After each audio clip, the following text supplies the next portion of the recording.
trailers and sequels, roll the dice. One voice cuts through the noise and spin, yeah. No filter, no fear, he's going all in. Yeah, movies, games, TV shows, what truth in the blows. This is lights, camera, red, where fandom meets fury. Yeah, you know where we stand. Strap in, speak up, turn the volume to 10. And let the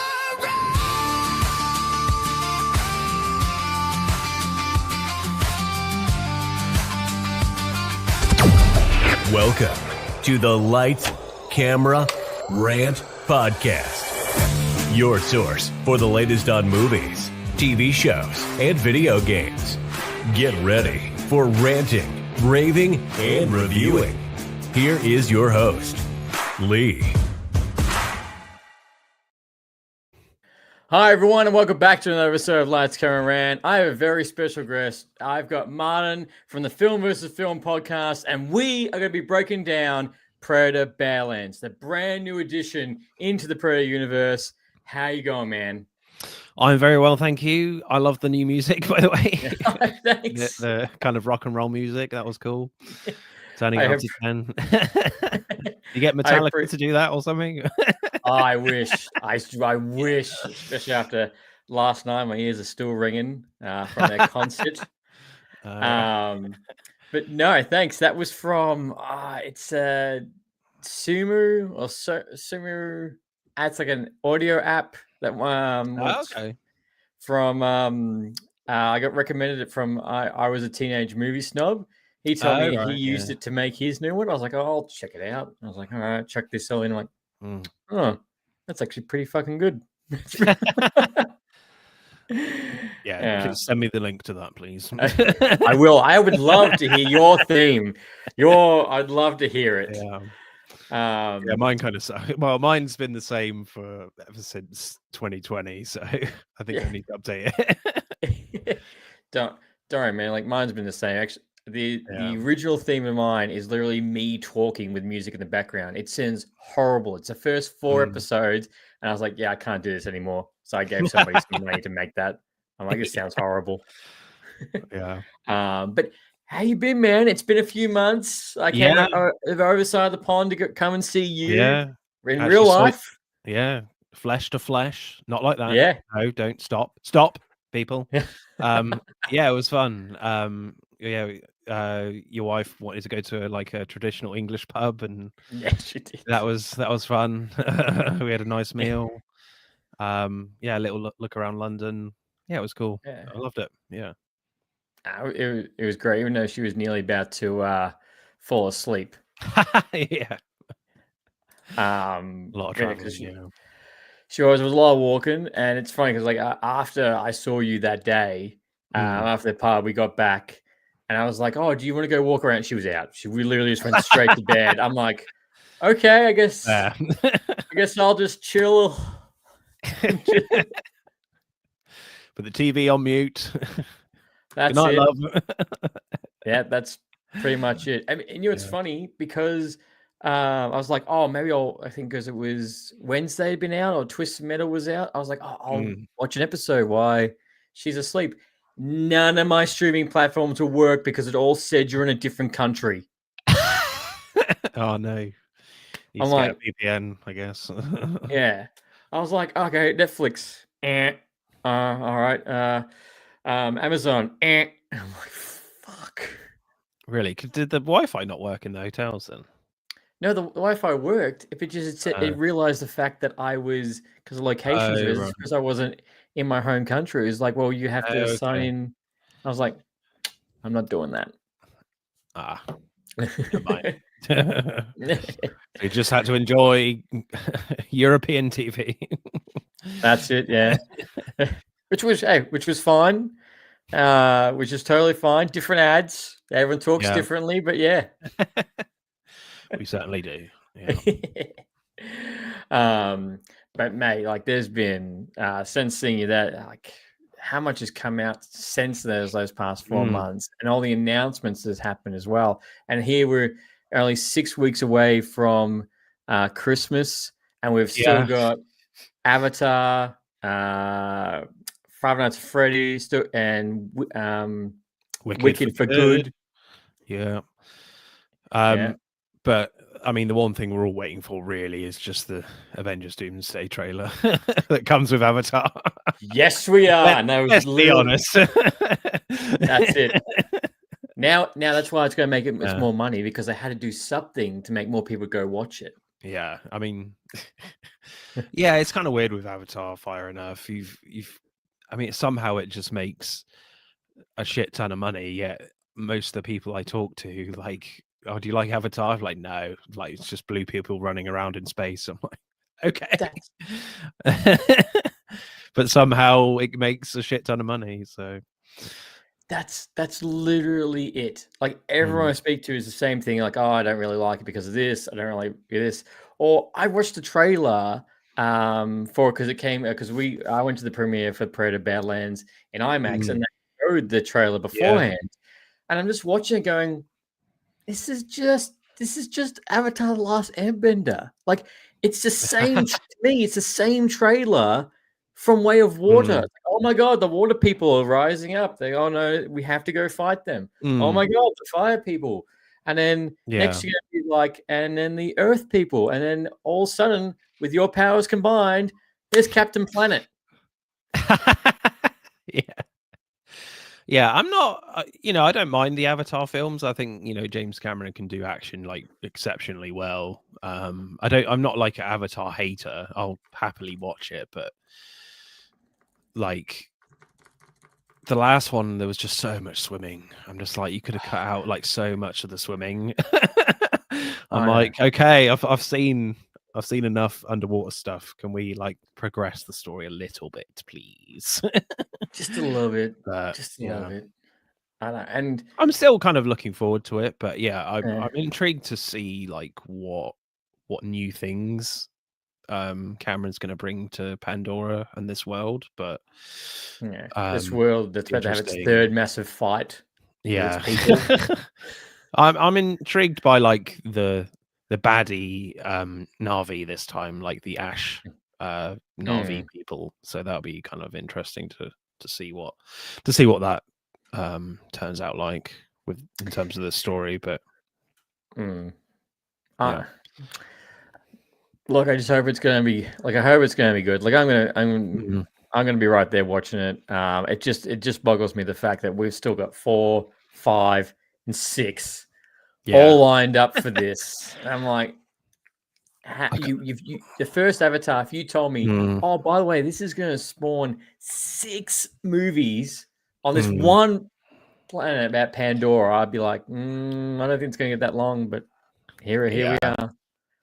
Well, James Cameron has said he might not direct all of them now. Because he's going to be 90. Yeah, because he'll be too old, but he's very much a fit, healthy guy. He's, I think he's like vegan or something silly like that. Yeah. I do like my meat. Silly like that, yeah. Yeah. No, obviously only joking. But that, I think that breathes a bit of a sigh of relief to a lot of like James Cameron fans that maybe he might actually just move on finally from Avatar and he might just make something original again. Because like, what was it? The before Avatar, I can't even remember what his last film was. Was it The Abyss? No. Is that one? Which I still struggle to this day to I can't remember. Yeah. It was it was Titanic. Wow.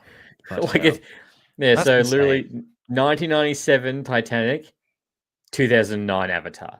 Wow, he's really his filmography is incredibly small.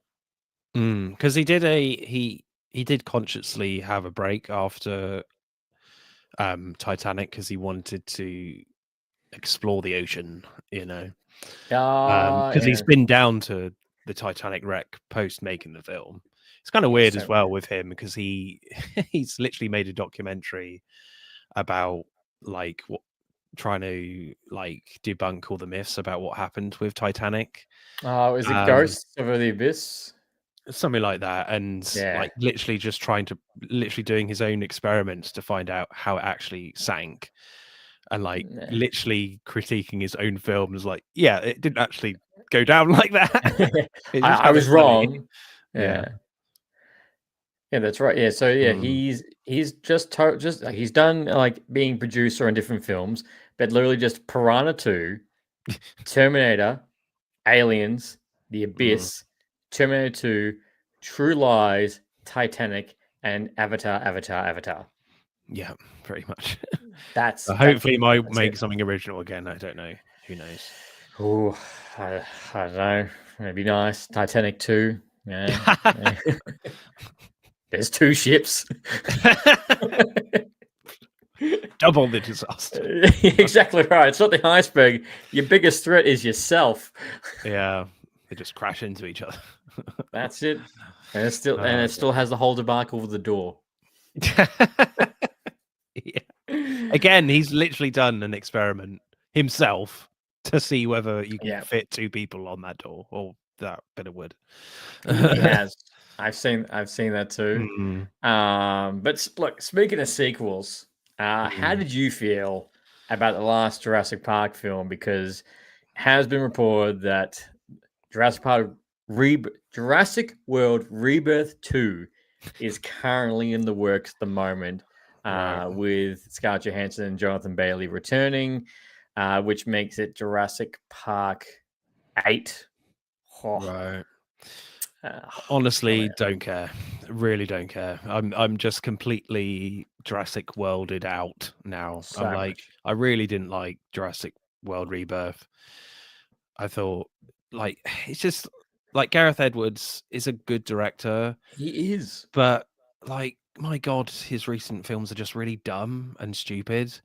And it's just, I mean, there's even literally a sequence where a T-Rex does a magic trick behind like a boat, an inflatable boat, and I'm like, come on, I know. We don't need dinosaurs doing magic tricks. No, I know. And now you see me, and now I'm gone. I know, and they're like, oh, we're trying to pay homage to the book, because the original thing. And I was like, yeah, thanks. That we really need that sequence. Yeah, I just hope if they focus more on the actual characters and just make it more, I don't want to say believable because that's kind of stupid in a Jurassic World movie, but just a bit more logical and just in terms of what the characters are doing with their decision making, because it's just so stupid, that film. I have no intention of seeing Rebirth again or frankly the sequel. I'm sorry. No, neither am I. I'm 100% good. I was actually trying to bring up your review for it too, which I can see he gave it 2 stars. Yeah, probably too kind as well with that. Yeah, probably a little bit too much. But yeah, I know it's just. This is no one's asking for this. Like, no one's asking for it, but we're gonna get it anyway, because it made the money. It made all the monies for it, and for some reason I don't know how I just got lost in Letterboxd. It made all the money. It made more money than Superman and Fantastic Four. Well, yeah. I mean, people love their dinosaurs. That's the thing. Yeah. In a film that I'm pretty sure not everyone critiqued, but so for a film that people did haven't critiqued yet, because we get that first. Actually, here we go. A terrible poster reflects this terrible film. If you thought Corretto was dumb from Gareth, then you've hit the treat with this film. Yeah. Those are my words, and I stand by them to this day. Yeah. But yeah, the new trailer for the Michael Jackson biopic film also came out this past week, which I know it's been in not development hell, but it's been a long process to finally get this out. Which is coming out next year in IMAX. And as we were talking about before we started recording this, is that it's the biggest trailer for a biopic film with 114 million downloads within 24 hours. Yeah, that's impressive. I guess people were just forgetting for a moment that he was a very naughty boy in his later life, but sure. What are you talking about? He was fine. What are you talking about? Yeah. I mean, obviously, I've not seen the trailer myself, but yeah, I mean, back in the day, like everyone seemed to be like a big Michael Jackson fan, so it doesn't really. I mean, it was a huge phenomenon in his time. So, I mean, do we know like how far is this a complete biopic of his life, or just his when he becomes the Michael Jackson that we know? No, apparently it's invited to go to a 2 or 3 film if necessary. Oh, really? Okay. Yeah. Just the early part of his career, then, I guess. Just an early part, yes. And it's his uncle. It's like his cousin or somebody is playing him. Yeah, I did hear that. Yeah, it's actually his cousin that's playing him. Like, wow, that's a great lookalike. But yeah, no, it's invited to that point.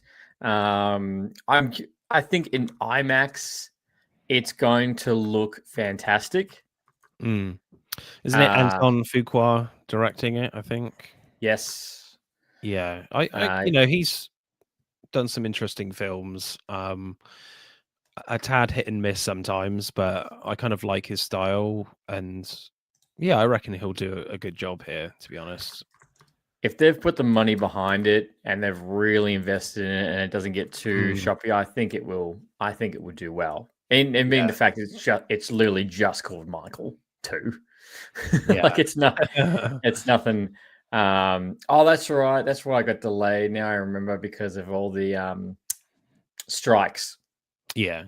All the strikes pushed it out. It's got a budget of 155 million, and yeah.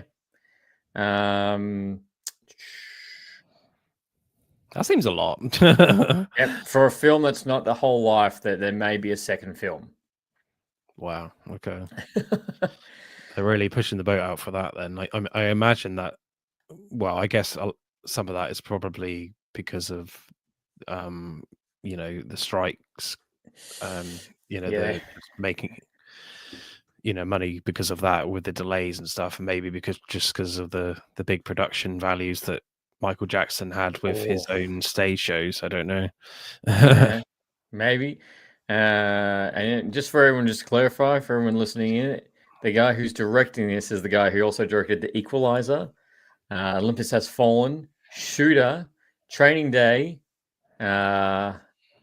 Bullet Train. Oh no, he produced Bullet Train, The Magnificent Seven, Southpaw, and The Replacement Killers. Right. So, yeah, as I said, a mixed bag. Yeah, that's a real mixed bag. I loved what you did with Training Day. You'll be perfect for a Michael biopic. Say no more. Yeah. So I don't know. We just don't really know what we're going to get. So I'm very intrigued to see the trailer. Yep. So all it is it follows Michael Jackson from his time from the Jackson 5 to become a global pop icon in the 1980s, and then that's where it'll stop. Right. Okay. Yeah. I feel like it could be short. I don't know. Yeah. Well, there's nothing about its runtime here or anything, but yeah, I think so. Yeah. Because I'm like, well. I'm guessing there'll be a lot of stuff to do with following his career as a member of the Jackson 5, and him deciding to, go solo and stuff. I don't know that much about Michael Jackson, if I'm honest. My brother is a big fan of his, so he'll probably know more than me. But yeah, I'm still kind of excited to see it though, because his music is iconic. If you just put aside the other bad bits of his life, but yeah, just put that in the background. Just put that away. Put it away. Yeah. Put it away. But it's something you can't ignore though, as a a viewer. So it'll be interesting to see how they kind of really, if they do multiple films, how they really, if they're going to be true and honest about that, because obviously, Michael Jackson's not around anymore. One of my favorite musical biopics is Rocket Man. Probably my favorite. Great film. Probably because I am a big. Well, I do like Elton John's music a lot, and he was very much involved in that film, and he was just like, yeah, I was not a good dude. I was messed up. Do it true to life, warts and all, and it was great. But on the other hand, you could go down the Bohemian Rhapsody route for the Queen biopic, where Brian May, Roger Taylor were like, no, we want to protect Freddie Mercury's legacy, and we're like, yeah, we're not going to put in a lot of the controversial, well, not necessarily controversial, but just the more true to life elements of Freddie Mercury's life that maybe might make people uncomfortable. Whereas Elton John didn't care about any of that. He's just like, no, I want the truth. But back it in. But then it resulted, in my opinion, as wasn't a great film, really, Bohemian Rhapsody. There's just a point where they just complete one of the songs, and then just sort of the film stops and then just starts again. I'm just like, that's not how you make a film. That's crazy.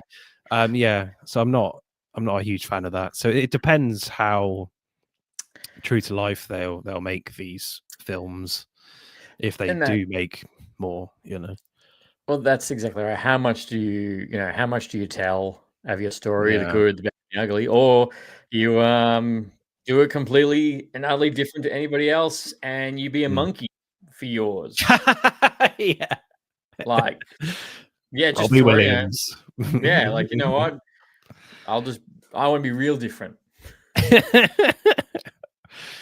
Yeah, I'm not a big fan of Robbie Williams, I've got to be honest. I've no real interest in watching that. Sorry. It's supposed to be good, apparently, but yeah, people have said it's meant to be good. I haven't watched. I'm just not interested. I'm like, good for you for doing the monkey thing, but I'll put this on a maybe watch Saturday night if I've got nothing else to watch. And that could be a rare occasion. Yeah. With everything that comes out. That's exactly right. Yeah, with everything in it this week, like I just feel like there's either a new movie or a new TV show dropping every single week. The rest of the few weeks coming out, which we also do have a new bidder in the whole idea with Warner Bros. Being sold, with Universal looking to put a bid on the table to buy WB. Oh, really? Oh, God. Yeah. Okay. I know. It was Skydancer Films, so Paramount was also looking to bid for it. But now it's now Universal Pictures have put up their hand. Interesting that Sony, actually, I don't think I have seen it, but Sony hasn't put their hand up, and Disney hasn't put their hand up either to buy them. So it's it's just a kind of a crazy time that we're living in, really, with these kind of big Hollywood studios. Oh yeah. Because obviously we had the Disney Fox merger that happened. Because that just felt like a big monumental thing that it kind of felt like a one-off, and something like this wouldn't happen again. But I can't really see this happening, if I'm honest, because I don't see like Paramount as like a huge studio, because they don't really have like, because if you look at all the big properties all the big studios have, I'm like, Paramount don't have that many compared to a lot of the others. So I'm like, I don't really see where the money's coming from to buy Warner Brothers, who literally have DC. I can't remember a lot of the others, but like Paramount have like Transformers and Star Trek, and not a lot else. to be honest. But I think it's more the Skydancer money. I think it's more Oh, right. Skydancer that's really where the money's pulling from to buy them. Because like ideally, it's Pimer and Skydancer needs WB more than they need them. Yeah. So I don't really know the ins and outs about it. I kind of, well, I don't know if it keeps the studios alive, then so be it. But That's I what we don't really hope. have like a huge opinion on it. As long as all the studios survive and they keep making movies, then I'm not too bothered, really. You just keep going, and I'll keep Yeah. watching as long as they're good. Yeah, exactly. No, it's going to be curious, I think, in the end, who's going to buy them and what it's going to mean. Especially the fact that with James Gunn, who's just rebooted the DC Mm. moving forward, and is that going to disrupt anything with this giant merger of different companies? I like to me, I know that it will just turn Disney more into a giant beast of a machine, which they already are. But I Yeah. would just love to see Disney buy them. So the fact that we can get that film one day where it is Superman and Batman. Sorry, Superman. Yeah. You can see that already. But Superman and Iron Man and you can get that crossover film that will make a shit ton at the box office, good or bad. Yeah. I can't see it happening, but yeah, there is kind of that fantasy, isn't there, that people would love to see that, and whether we will, who knows? Who knows what happens in Hollywood? It just seems like such a fast moving industry that anything can happen, really. Well, that's 100%. Except right now, they're just all very much all trying to deal with AI at the moment. Yeah. That's the thing. Like, fans have probably made their own, DC Marvel crossover anyway. Yeah, exactly. Their YouTube accounts. Yeah, 100%. It makes it so easier now, which is not a pill that wasn't very easy to swallow, which is not a shock. But Grand Theft Auto 6 did get delayed again, which we all knew that it would. But no, it's been delayed again. It's coming out November 19th next year. So yeah, that was a kind of a no shocker, unfortunately. But one that was a bit of a shocker, which we were chatting about, is who's ready for Gremlins 3? Yay! I think. What? Oh. Yeah, I'm not. Again, it's just this Hollywood problem that they just want to do sequels all the time. Yeah, I get that it's interesting that Steven Spielberg is back and Chris Columbus is back behind the camera, but I don't see why we need another Gremlins film. Like, the first two are really fun and amazing. Like, why? I don't see how you can do anything new with Gremlins. And we were talking off mic, like I would see it if like Gremlins are like pulling humans apart and it's proper gory and stuff, and make it a proper horror comedy, like go to 11. I would watch that. But there's no chance that will ever happen. So I'm guessing it will be fun, but like, I don't know. I'd rather Chris Columbus come up with something new than rehash a dormant franchise. But because we're clamoring for Gremlins 3, because you've seen people talk in the chat how much they want Gremlins 3. Like, it's right up there. Look, that's the thing. They have their own like kind of 80s charm to them, and they're great for what they are. But I'm like, I don't see the appeal like now watching a new Gremlins film now. I mean, again, they're not like, from my perspective, they're not like massively well loved films either. I don't think it has like a huge fan base compared to a lot of the other properties in the 80s in terms of horror / comedy. So yeah, it'll be interesting, but I don't see where where the audience, a massive audience is, and like I don't see a huge clamoring to see another Gremlins film. Maybe I'm just being a grumpy middle-aged man now. I don't know. But I just want original stuff. But yeah, I guess, yeah. Look, I'm right there with you. Like, who's really clamoring for this? But I think that the one thing that it's going to be a big thing to tackle, which they have to do this right, or people are going to write off straight away, is the Gremlins have to be physical. They can't be CGI, or people are going to really hate it. Yeah, I mean, I think that's a given, really, to be honest, because you would hope anyway, because obviously, you know, Chris Columbus is back, so I think surely he would demand that they are practical puppets, and obviously they've tried that. They've tried the CGI route in a reboot of Chucky. They did Chucky all CGI from the new one with Mark Hamill voicing, and that didn't work particularly well at all. So it would shock me a lot if they went that same route. So yeah, I think practical all the way has to be. Might bring people into the cinema. I'm not sure in their droves, but.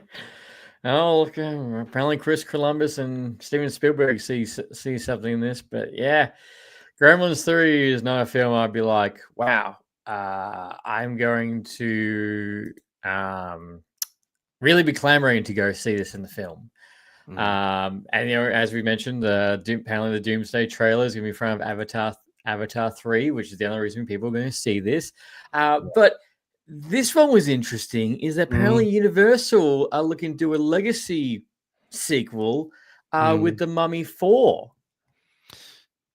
Yeah.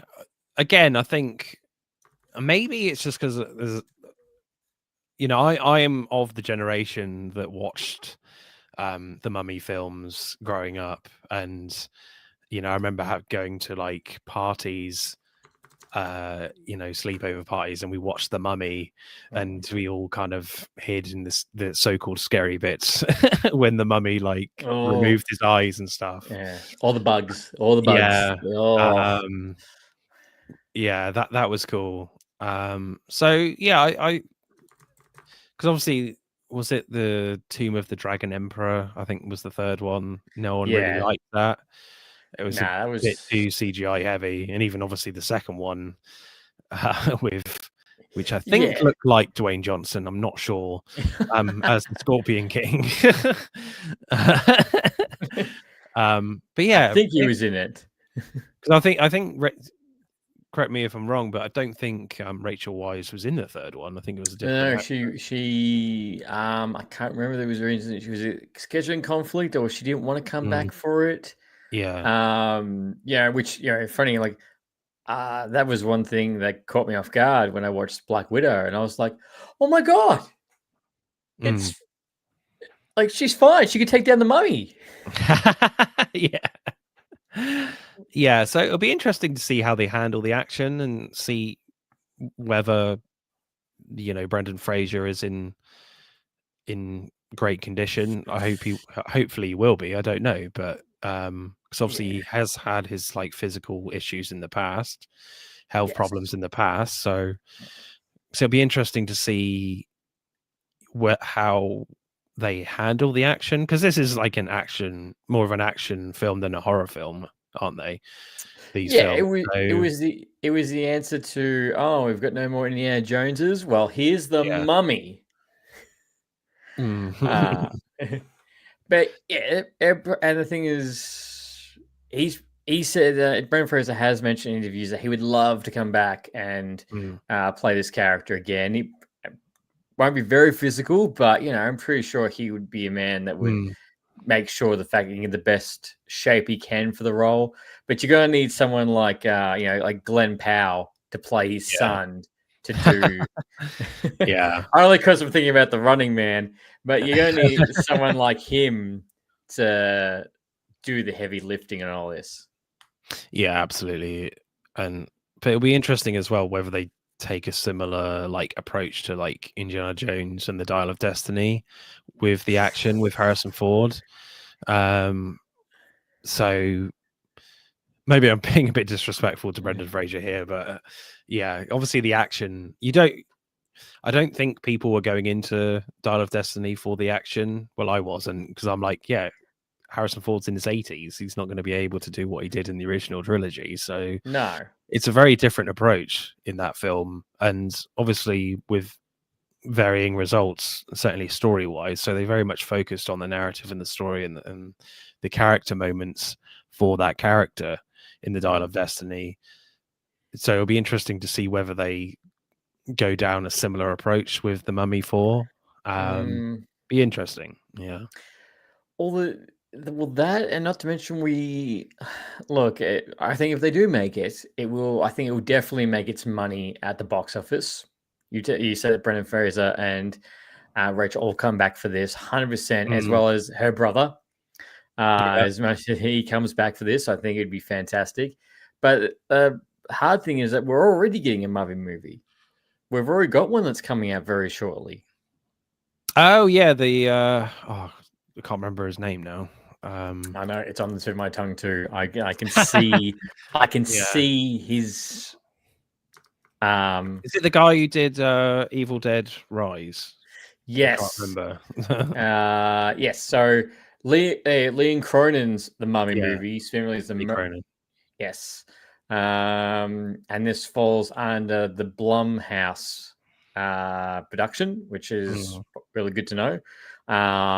That's so this is his Mummy movie that's coming in April next year for this particular one, with Jake Reiner as the lead guy. I think he was in Midsummer. Jack You are Ryan. high. Yep, 100%. Midsummer. Yeah. Yep. He'll be in it, and Leia Costa. Right. I have no idea who that is. But you were in the Enchanted, Only You, Lullaby. There is literally not a single movie on your listing that I know. Nah. Anyway, so that's going to be coming next year. So we're already getting another Mummy movie, but would a Mummy 4 be too much Mummy? I think tonally they'll be very different because obviously Lee Cronin is a big horror guy, so I am actually quite excited for that because to bring kind of back that sort of universal horror monster vibe again, Hammer horror, that would be awesome. So 100%. I literally forgot that was coming out. There's been like not a lot of like chatter about that. So no, like there's if it's April next year, then I'm like, Yeah, there's no poster for it. There's very little on Wikipedia, which I'm checking right now on it. Really, the fact that when it's going in production, and that's really it. There's no trailer or anything for it, but this is written and directed by Lee. Right, nice. It sniffs a lot of this could be delayed. Possibly. I smell a delay coming right up. I hope I'm wrong. Yeah, I know. But the reason I remember that off actually the top of my head, because I'm pretty sure he posted, I think a few weeks ago or a few months ago, he posted the fact they wrapped up filming in June for the film. But that's all done and dusted. But but look, I think if they make the Mummy 4, if you get the right team, it's going to make a whole lot more money than the Tom Cruise one. I've not even bothered to see that, to be honest. Neither have I.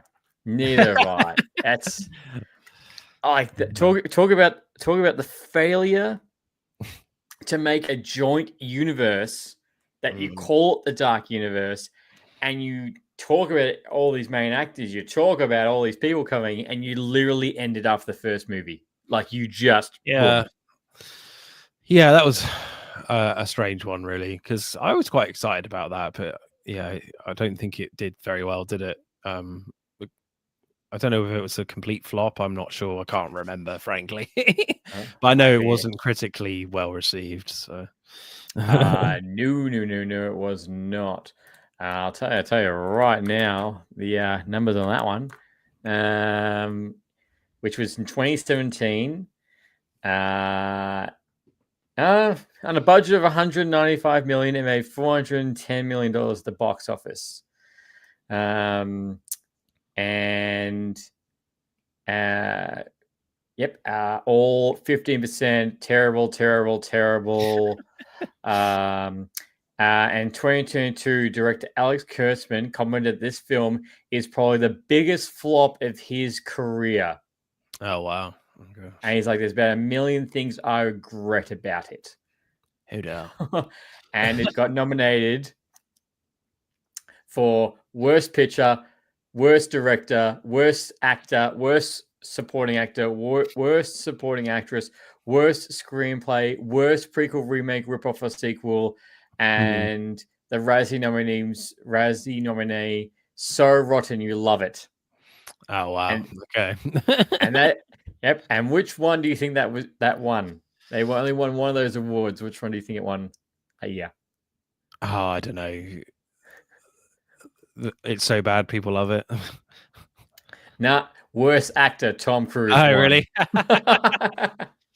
I bet I imagine he wasn't on stage to receive that. No, but talking about though, I did see a statistic the other day that was like the biggest actor that has, the actor that has the biggest Razzie nominations is Sylvester Stallone. Oh wow. I imagine like his Judge Dredd film maybe in there. I don't know, and maybe some an Expendable movies in there as well. I am the law. Probably. I was just like, I'd believe that. I 100% believe that. But yeah, that's so Mummy 4 might be coming around the corner. But look, let's talk about a sequel that I think we both loved, and is an absolutely fantastic follow-up to both Prey and The Killer of Killers, and only on a budget of 105 million. This film was. Wow, I did not know that. That's impressive. For what's on screen as well. So you think even more, right? Yeah, yeah, definitely. Especially with the delays and things because of the writer's strike that we spoke about earlier. Yes, very, very much so. But I think that would be really good to, before we fully dive into it, Prey.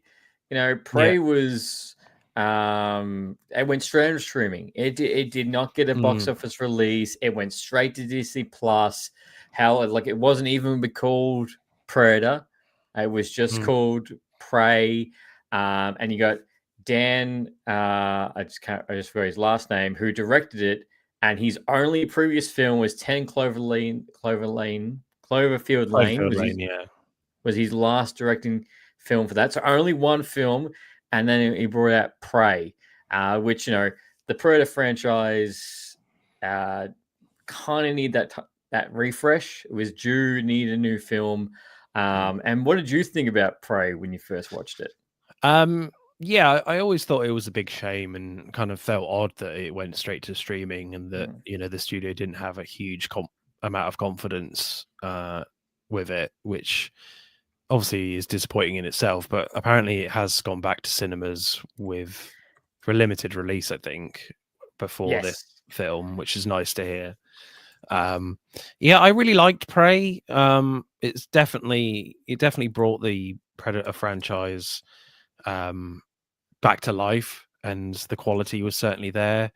It's always difficult with certainly the Fox monster films with Alien as well, because there's always this element of, okay, there is lore here. There's obviously loads of lore within the Dark Horse comics and stuff, but like putting that on screen, that's always like a huge risk. And with certainly Predator and Alien, they're very kind of simple concepts. It's fans very much want to see like the Predator and the Alien coming up against human characters, and almost as if it's like a slasher film in space, and Yeah, to see pretty much. like, and you make it simple, they're horror action movies that are very isolated.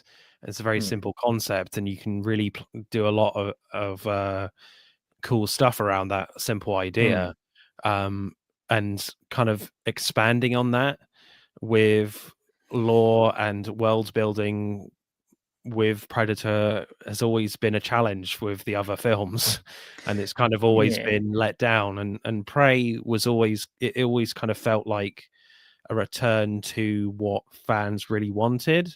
But obviously the great twist with Prey is that it's set within 1917 within the Native Americans in America, with the French kind of trying to explore America and trying to colonize it, etc.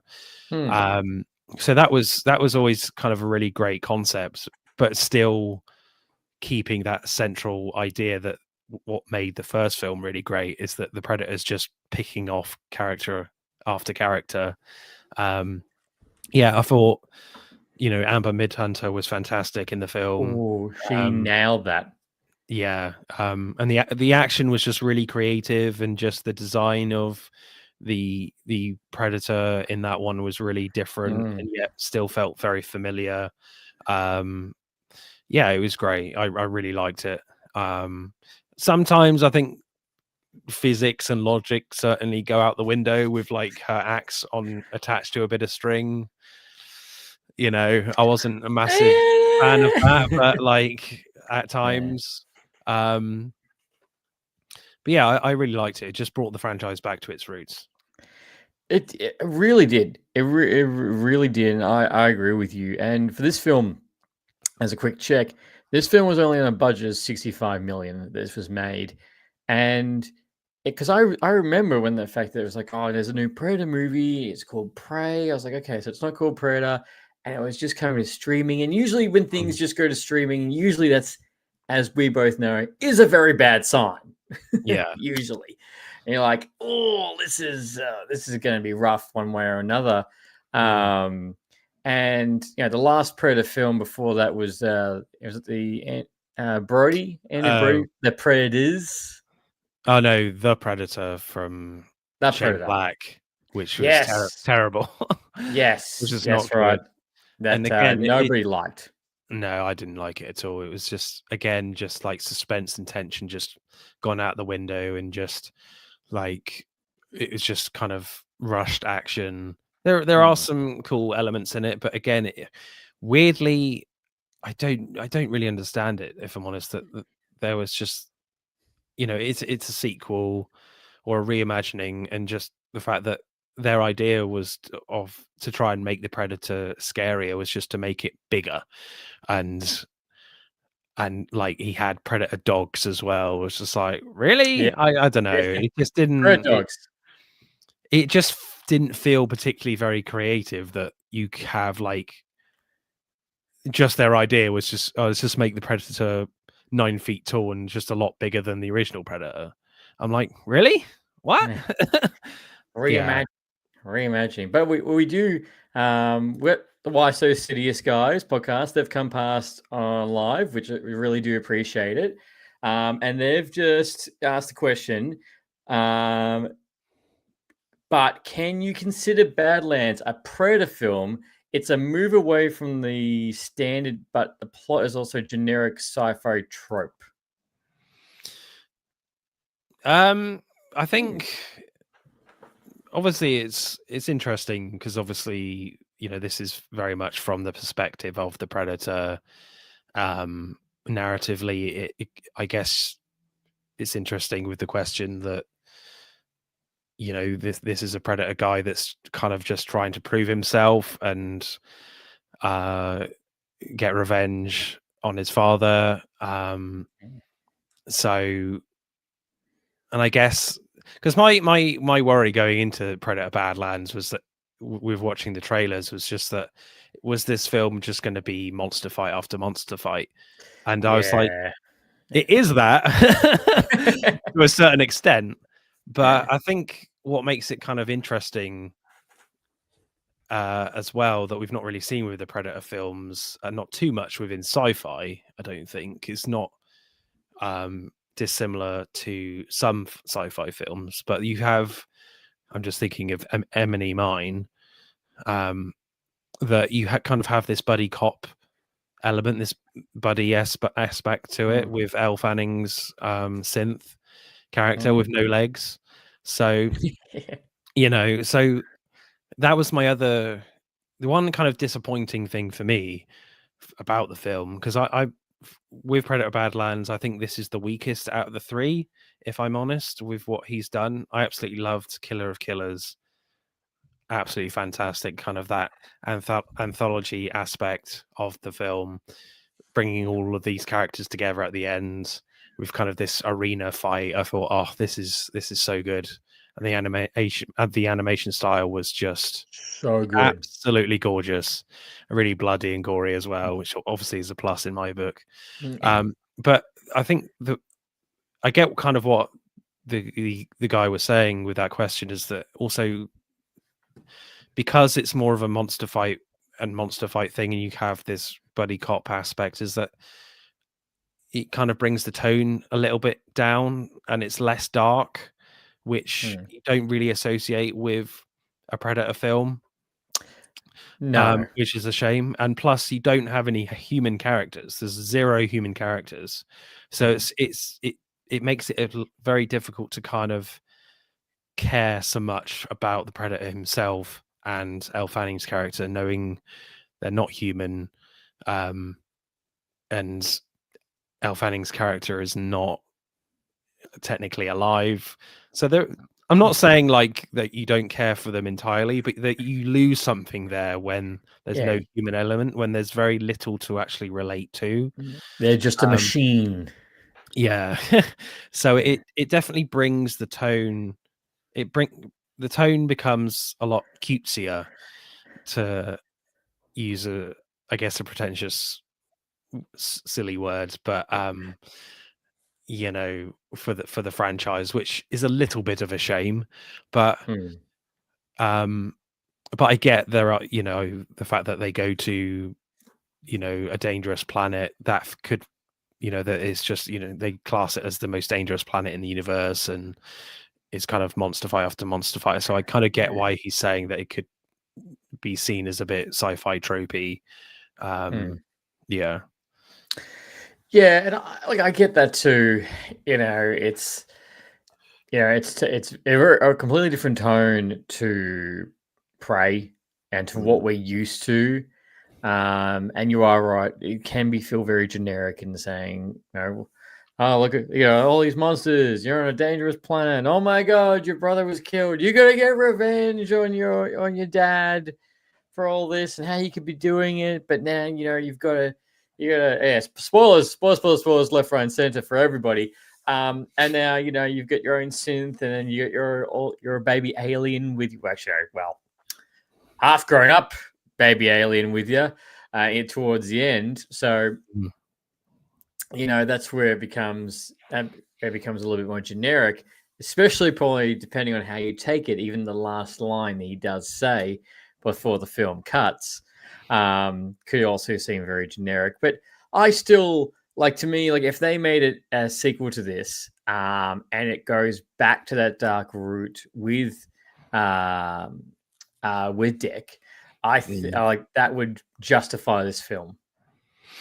Yeah, to a certain extent. I think it kind of leaves it in a kind of really interesting place, I guess, with the end of the film. That was he say, Elle Fanning's like, oh, who's that? And he's like, oh, that's my mother. yeah. Which I like, because I'm like, well, that's something we've never seen. No, a female Predator.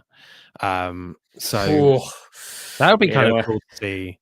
But whether they'll make a direct sequel to this, I'm not so sure, because obviously, Dan Trachtenberg has recently said that he always wants to try and do something different and new with the Predator films, and you don't want to see the same thing all the time, because Prey is very much structurally very similar to the original film, which kind of was what like fans wanted and were striving for, a lot like Alien as well, with Alien Romulus. But obviously what was clever about Prey was just the spin with the time period, which is great. So you had a great mix of the old and the new in the first one. So moving forward from Badlands, I'm not sure, it'd be fascinating, but like, how do you move on to a new film?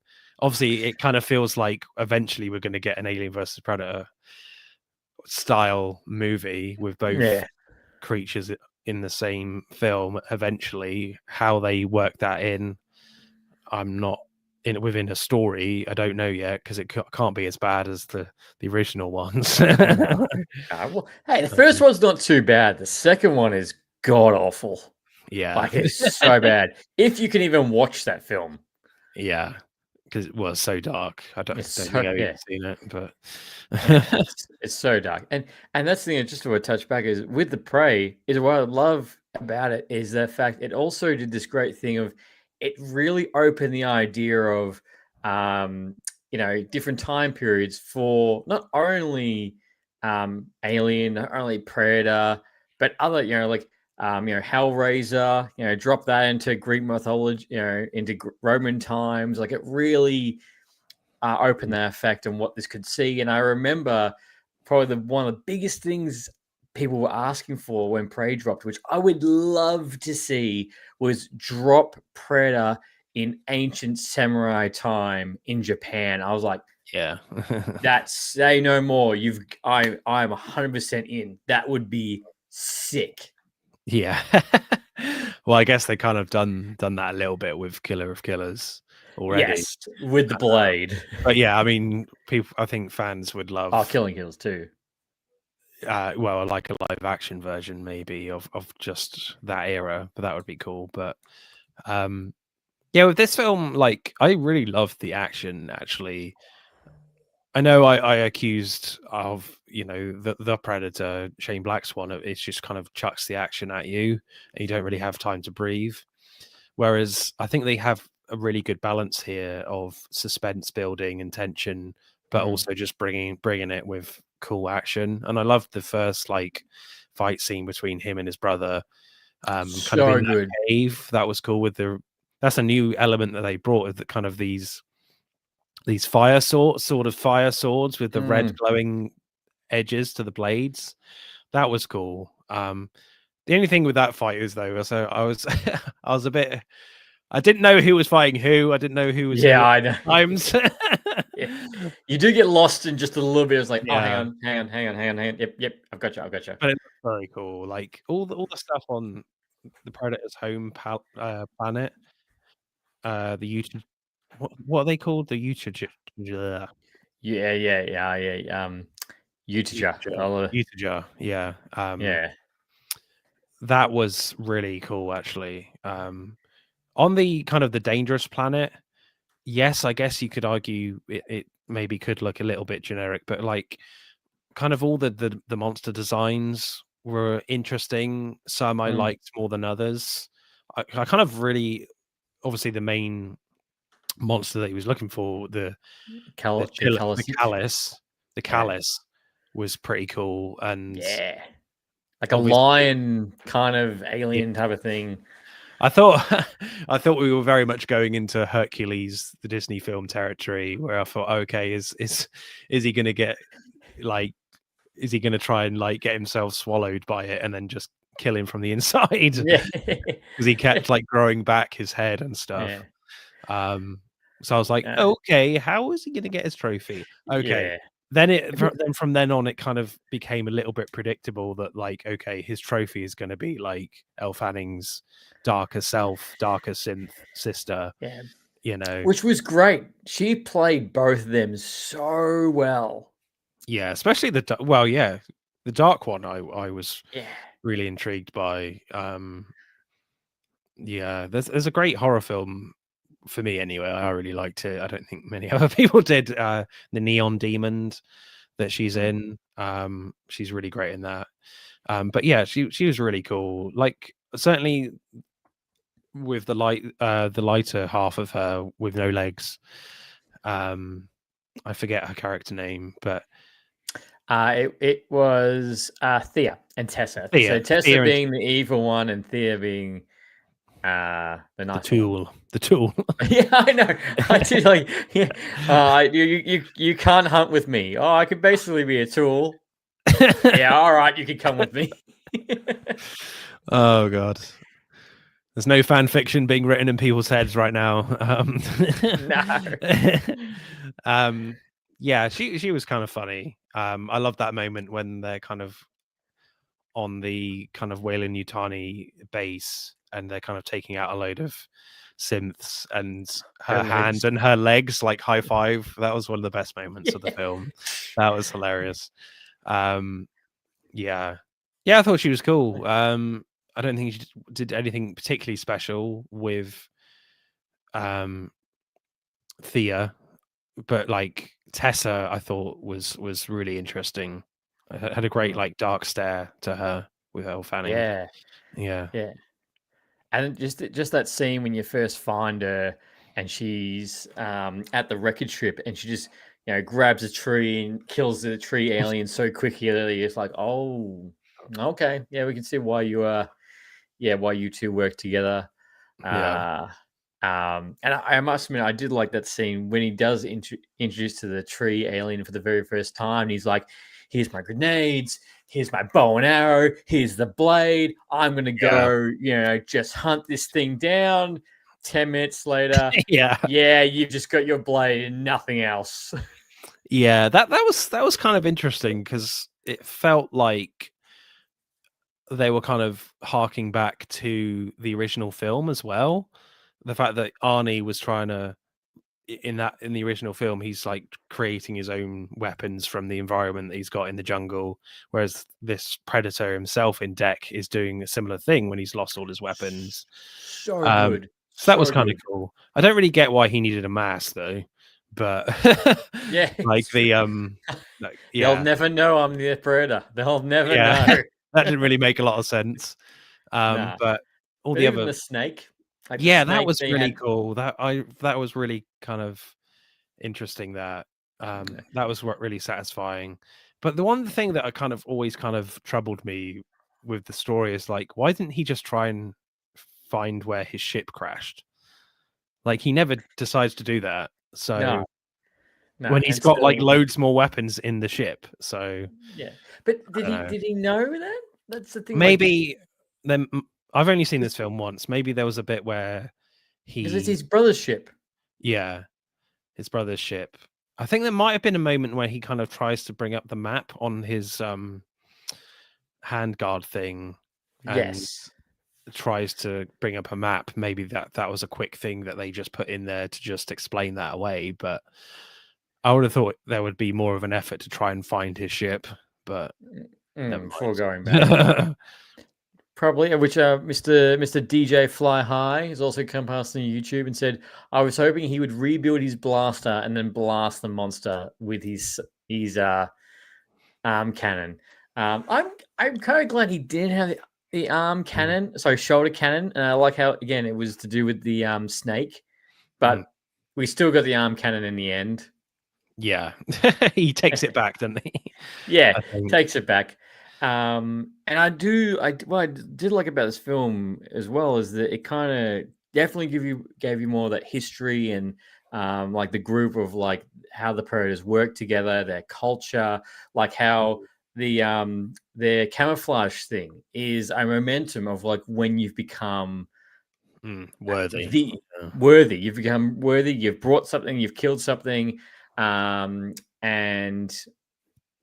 you can now have the camouflage thing, which of course is one of the most iconic things about the Predator. Yeah, definitely. It definitely throws you in there because obviously they're having he's fighting his brother in a really brutal fight in the beginning, which is kind of interesting in itself. because they ain't play fighting. Oh no, no, they're really no. going at it. So I mean, Deck is like falling to his death at the end, and he only just about survives by clinging onto the cliff. But I know, which I did think I had that Incredibles moment when I was watching it from M mode. No caps, no caps. Yeah. It really drops you in the deep end with how kind of brutal and kind of emotional that this race are when they just see him, they see Deck, the family, the father figure, the leader of the clan just sees Deck as the runt and the weakling, and they just don't want him anymore. And he accuses his brother of just like, you should have just killed him in his sleep. Which just sounds really kind of brutal. And again, it just feels like harking sort of back to maybe nature and some animal species that, you know, if they see one of their young like is injured, they would just kill them. So, and then obviously it gets kind of, again, as I was talking about before, there's a little bit of disconnect because if these were human characters, then you'd relate to it a lot more, because obviously the dad is making his brother kill Deck because he's trapped in these red laser wire things, and which looked really cool, by the way. You know, he's forcing him to decapitate him, and it's just like, oh my god, this is getting like super dark quite quickly. So it's interesting that it kind of feels quite full on, and I feel like Dan Trachtenberg could probably get away with that, knowing they're not human as well. So for sort of a mainstream film, so that was kind of a really interesting thing, that you really chucked into the deep end of like, these guys are brutal. They're like, the fittest of the fittest, and you gotta survive. There's no weakness tolerated at all, no matter what it is. You really have to prove yourself. Like, we are predator hunters, killers, and that's what we do, you know. I mean, they probably see themselves as right at the top of sort of the food chain in the universe, the pecking order, you know. So they can't afford any weakness in that, you know. So it kind of makes sense with the fact that, you know, this whole franchise is called Predator. Okay, we've got to try and think of something to really justify that title, and within their culture of this alien species that we know and love. And and I think they did a great job with that, I think. No, they definitely did. And that's one of the aspects I really did like about this film, was the diving into that culture, because we haven't, you know, technically, yes, we've seen Predator in the jungle technically twice, and Predator in the city, Predator to the big city. You know, we definitely got that. So I did like we got this background, and I would like to see that more from, you know, like Deck's point of view of like how you go from just being like just this to, you know, you becoming the full threat that the Predator is towards the end. But with the father's design as well, all the character designs, this was also shot in New Zealand, and some of the shots in this film look gorgeous. Yeah, not surprised. I feel like if you need an alien planet to look amazing, you either go to New Zealand or Iceland, and you're fine. Yeah, right or there. Like Namibia. Yeah, we're gonna go to the most dangerous planet in the world, New Zealand, and it's gonna look fantastic. And we're gonna go right next to the Hobbits. Yeah. But did you find like, because you mentioned obviously the Shane Black film, is like, did you feel like this went too long or too short? It was just enough pace between here's his mission, he's on the planet, and then go find your trophy, and the last fight, all in this nice little runtime, which is, I just had it in the top of my head. I think it's just 2 hours. Yeah, I think it's a bit under. Yeah. I had no issue. 107 minutes. Yeah, I had no issue with it. I think the pacing was really good. I kind of did like all the kind of quieter moments as well, like when they do capture Deck and Thea, and you know, the fact that he's all strapped down and he's you know, really kind of confused and pissed off at both of them really in that moment. It's two of you. Yeah. That was some great humor as well. It's just like when what was it? He was like, "Oh yeah, it's a Predator child's toy or kid's toy," and it kind of takes one out, which is kind of funny. And he was like, "Oh, what? So you thought predators have kids' toys? Okay, Yeah. I don't think so." No, no, and you're right. All the quiet moments were just fine in this. But no, I think the pacing was good. I wasn't checking my watch, or I didn't think you could have. Oh, you had shaved off a little bit of time. I think that was just straight up. Here's 106 minutes. Boom. Here's a great sci-fi action film where you're gonna absolutely love it. Looks gorgeous, but you're just not gonna have that full human connection because there is no human. Yeah, it's interesting because obviously his Deck's goal is to find a callus, and behead it and take the skull home. So that was interesting. The fact that you discover that he can't kill it, or at least can't kill it the traditional way. That he'll need more different weapons to kill it, and obviously Tessa kills it with those kind of frozen grenade things to actually capture it.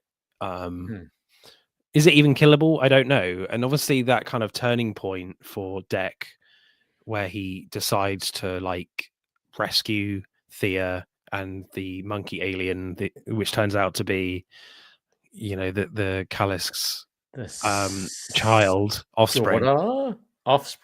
Yeah. She, that's quite a difficult task to do. I don't know whether it was like entirely successful. I've only seen it once, but I think because you could just see it as like, okay, I can't kill the Callus. I need a different trophy. What am I going to use? I may as well save Thea and kill and destroy Tessa and get her robot skull. That'll do.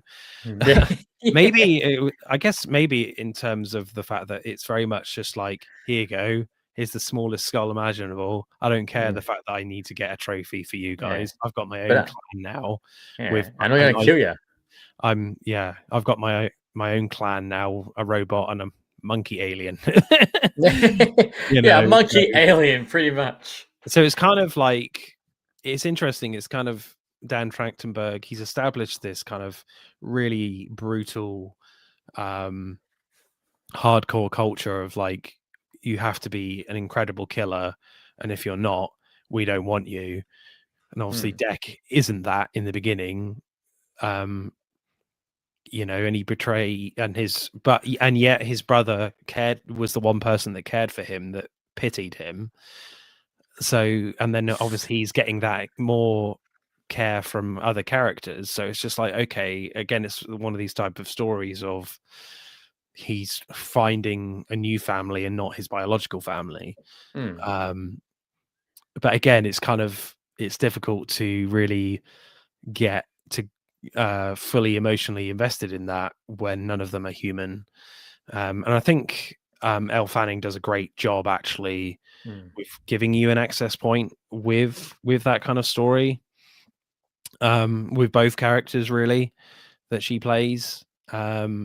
So yeah, it's a really interesting balancing act that Dan Trachtenberg goes for.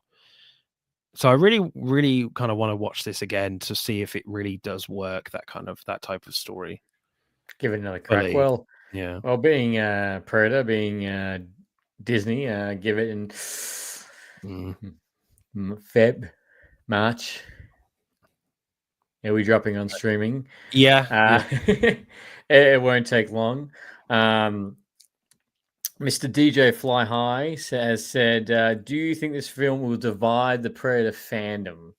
I think it definitely could do. I think because obviously I've heard criticisms that, they've made the Predator a good guy now. I'm like, Not really. I think it's just from the Predator's perspective. I think it's a very different thing. Yeah, which Dan wanted to do. That was the mission statement for this film. Because obviously every Predator film before this, the Predator has been technically the villain. And, you know, all the main characters are either trying to kill the Predator or running away from it, trying to survive. Yeah. Pretty much. Yeah. So I think, as Dan Trachtenberg said, we want to explore new things, and people will get tired of the same old stuff all the time.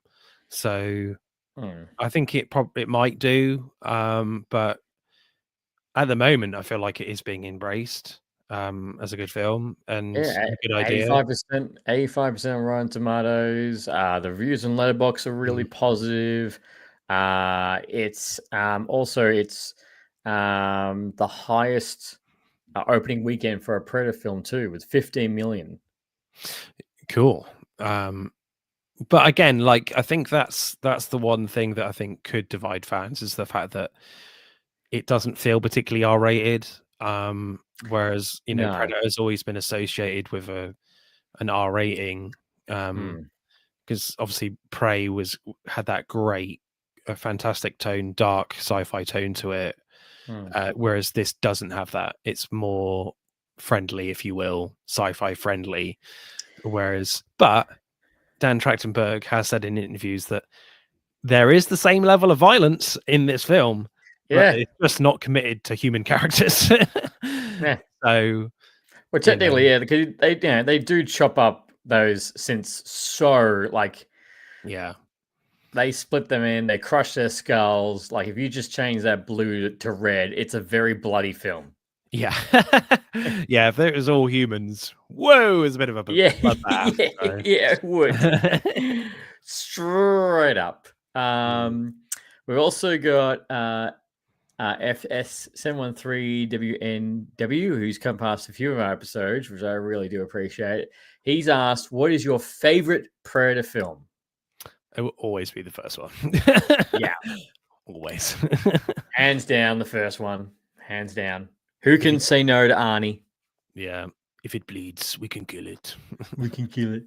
Oh, no. Get to the chopper. It's just so iconic and just so many great characters in that. Yeah. So you've been pushing some pencils. Yeah. Endlessly quotable. Oh, it is. And Shane Black's in it too, as an actor. But I think my favorite, though, of the new ones from Trachtenberg is definitely Killer of Killers. I absolutely love that one. So good. He's done good. He's especially for, that's what I mean. Like, just 10 Cloverfield Lane, Prey, Killer Killers, this, and I was actually looking into him. He also directed the very first episode of The Boys. Oh, really? Okay. Yeah, the very first one. And he did say that apparently he was meant to direct one of the episodes of the brand new Stranger Things episodes, but because of Badlands, he couldn't. But apparently the Dufferin brothers actually have cameos in this film. Oh, okay. At some point, so they're in it. But for me, it'd be the first Predator film, like as I said. But it has mentioned that he is looking to work for a third film, and he is in open talks for somehow. I don't know how you get to do it, but with Arnie coming back.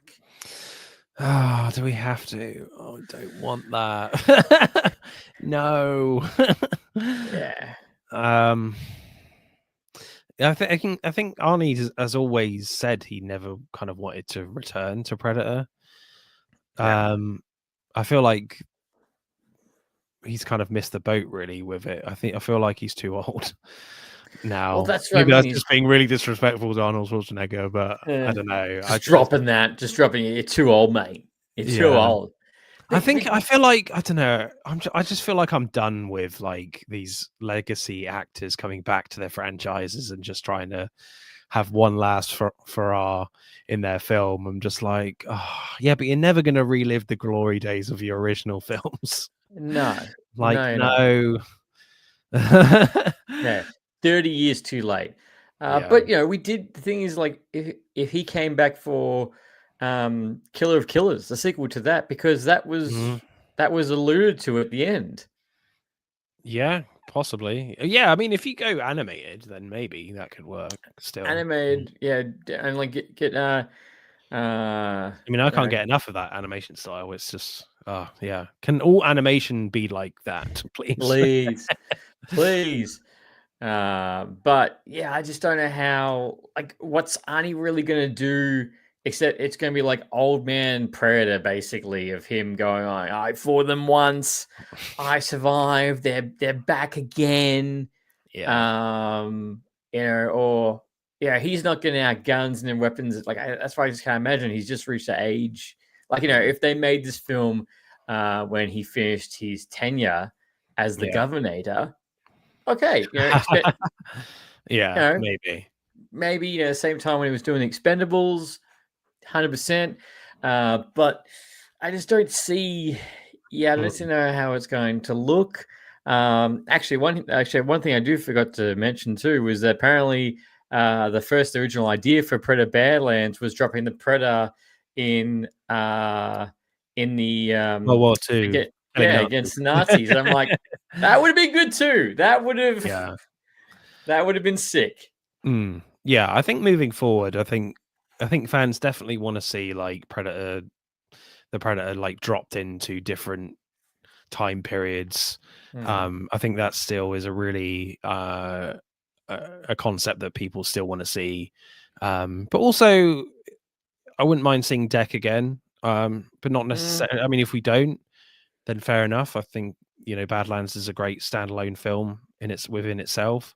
But I would like to maybe explore more of like the Predator culture as well.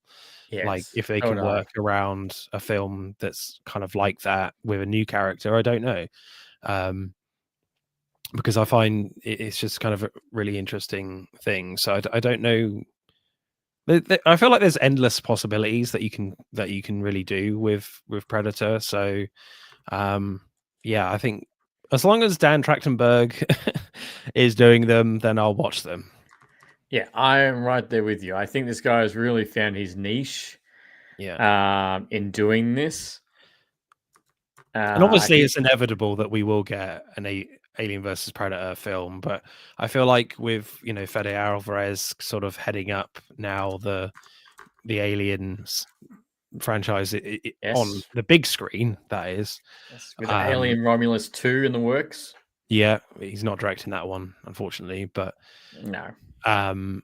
So I'm kind of more hopeful now of a Alien versus Predator film than those god awful ones before in the noughties, because it's got such great talent behind it, and we've had some really good films with these, I guess, legacy monster characters now. So I'm more hopeful. Yeah, and it's funny because like both Predator and Alien, for these two iconic sci-fi villains that are born from the 80s, are just having such a great resurgence. Like they're having their justification at the moment. We've just had basically 3 solid Predator films. Yeah. And then we got Alien Romulus, which, was an absolute return to form, was fantastic. Some CGI need to be fixed, but they have done apparently. Yes, apparently have done. Poor Apart from whether you love it, you hate it, Alien, Covenant, and whether you love or hate those films, I think it's a very mixed bag with those. But to top it off, Alien Romulus did fantastic. But you see these characters having their complete resurgence. But then you look at characters like Jason Voorhees and Freddy Krueger, which are just laying dormant and can't seem to get their shit together, or no one can get off the ground. Well, there is a Crystal Lake TV show coming, I think. Yes, there is on Peacock next year. Yeah. I guess with those, it's very much a different sort of style of genre. It's the slasher genre that's been done to death anyway. There's so many films with those franchises. So, Yes. but yeah, I agree. It's just kind of interesting that they've kind of finally found the balance, got the balance right with both these franchises. That you're giving us, they're giving us the nostalgia factor that everyone loves to get bums on seats, but also just exploring these worlds, exploring these cultures that have been there for a while, and bringing us something new to get excited about, and bringing new elements to both franchises, and hopefully they can continue that moving forward. I hope so too, especially with Alien Romulus 2. Like I'm all up for that. Yeah, we chat anything Alien for me. I'm like, yeah, I'm there. Yeah. Sold. Right here. Yeah, and I think I don't think they've actually announced the director who's doing Alien. Not yet. No. So that's going to be. It's a shame he's not directing a sequel to this when technically it's going to be Alien 2.5 or 1.8 technically and all that. And of course, there's still the whole rumors that Sigourney Weaver wants to return to the Alien franchise, because there was that whole rumored of basically old man Ripley alien story that was floating around for a long time, which I think she's got Avatar. She's good. Actually, Avatar, and she finally joined Star Wars universe next year. Sci-fi queen. Yeah. With the Mandalorian and Grogu. Yep. That'll be interesting. Yep, which she will definitely go down as a sci-fi queen now between I would honestly love to see Sigourney Weaver back in the Alien franchise. I don't know how they would do it, but I know there was a lot of talk and a lot of concept design was done for kind of a direct sequel to Aliens with Neil Blomkamp. Yes. That's what I'm talking about. I don't know whether you've seen those designs, but they look really good. They did. So it's a shame that never really got off the ground, but I guess it feels like it could be more likely, more possible. I know I kind of moaned that I'm fed up of all these kind of old people coming back to their franchises, apart from one exception. Sigourney Weaver. One Alien. Come back because she looks amazing still, to be honest. So she's really looked after herself. She does. So I would, if they do it right and it makes sense, then why not? So. Yeah, and look, I remember seeing that concept art too, and it's funny because we talk about if they made that, it would have made the money because it's a legacy sequel, and it would skip Aliens 3, which that's another long conversation for another day. But if you let's wrap this up to the point where, all right, next Predator film, where and when would you want to drop the Predator? If you could pick a time period, if you could pick somewhere for it to be very much like Prey, where would you want to drop him? My hometown. No. Oh, shit. See it for real. No. That'd be dangerous. No. That's a good question. You know what? I think I would prefer like another sort of story like that we've just had, and kind of have a film that explores more of the Predator culture rather than drop him into another time period. I think with the time period stuff, that's all cool, but like I feel like I would prefer that like still in animation with like a sequel to Killer of Killers, and kind of have another anthology sort of film like that. That would be really cool. Because I just feel like maybe if you go down like, I mean, it would be cool, but then there could just be an expectation of just like, okay, the next one we'll put it in this time period, the next one this time period, and it could get a bit stale. So that would be my worry. But yeah, I mean, I'm not saying no to that, but they just have to be careful. I think that you don't want to have like fan expectations of like, okay, this is where it's going now, and then literally producers are like, okay, here's a social media poll. Where do you want the Predator to go now? Yeah, that's true. Predator in space, Predator in Italy, Predator. Yeah. To be fair, Predator in like Renaissance Italy would be really cool, like sort of the Assassin's Creed games. Yeah, that would be cool. That'd be cool. I was gonna say Vikings. I say peak Vikings. You drop the Predator, that would be, you get like a real ruthless Viking against a Predator. That would be sick. Yeah, to see. But you're right. Like it will be. Yeah, you become a poll of like, on this week in Predators, he is here. He's there. Yeah. So yeah, it does create that. It creates that thing. But I do think it's something that not only to the Predator franchise, I think other franchises with iconic villains should look at that as well. If you want to do something really refreshing and different again, because it's as proven by Prey. Like, I know it's just Prey, but it's proven the fact it can do a good job. And Predator 2 wasn't too bad. Predator in the City. Yeah. Yeah, it was Predator 2. I haven't seen that for a long time, to be fair. I do want to revisit that. Yeah, I need to go very soon, by the way. No. That's all right. That's all right. We're just wrapping this up. But look, cool. It's all right. Look, Mana, thank you so much for coming on this episode. I do really appreciate every single time.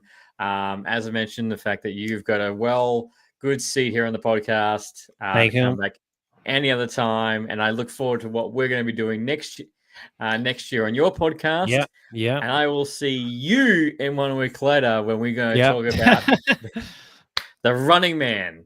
Hell yeah. Yeah. It's great as always. I'm the host of the Film versus Film podcast. So we have a look at films that come out in the cinema and we pick a topic and I invite a guest. You've been on many times and we kind of battle it out and score our films through directing, screenplay and acting and see who wins. And we do spoiler specials as well. And next year I will hopefully be bringing out a new podcast series related to the podcast, which will be very different. So yeah, a little teaser. Inside scoop. A little bit. So yeah, there's some things in the works that could be quite cool, actually. So I'm excited. I'm excited. You got me excited, man. Yeah. But always a lot of fun. Yeah, no, awesome. I cannot wait to hear. And again, thank you for everyone who's coming past. Tune in next week, and we're going to be looking at The Running Man. So basically, we're doing back-to-back Arnie franchises of legacy sequels for the past 2 weeks. And as always, until next time, happy ranting. Thanks for listening to Lights, Camera, Rant. If you like the show, don't forget to subscribe so you don't miss a single episode. While you're at it, leave us a rating and review, and be sure to tell your friends. Until next time, happy ranting.